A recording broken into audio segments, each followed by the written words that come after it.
नमस्कार शेतकरी बंधूंनो, आज आपण पाहणार आहोत मागील त्याला सौर कृषी पंप लेटेस्ट अपडेट. तर ज्या शेतकऱ्यांनी नोव्हेंबरमध्ये पेमेंट केले त्यांची आज अर्जाची छाननी झाली व काही त्यामध्ये त्रुटी असल्यास त्यांना एक विनंती आली, त्रुटी आली. त्यामध्ये आपल्याला दिसेल अर्जाच्या स्थितीमध्ये लाभार्थी क्रमांक टाकून आपण शोधू.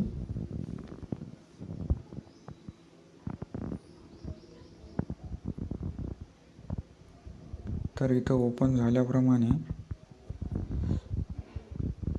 तुम्ही बघू शकता आपला A1 फॉर्म मंजुरीसाठी होल्डवर ठेवला आहे. त्याचे कारण म्हणजे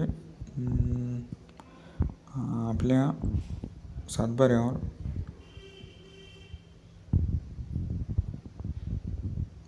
जलस्रोत याची नोंद नाही.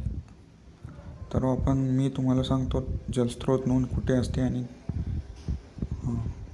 तर हे बघा, इथे बोरवेल म्हणून आपण जलस्रोत नोंदणी केलेली आहे. तर ती अपलोड करा. सातबारा अपलोड केल्यानंतर तुम्हाला अर्ज यशस्वीरित्या सादर झाला म्हणून येईल आणि तुम्ही इथे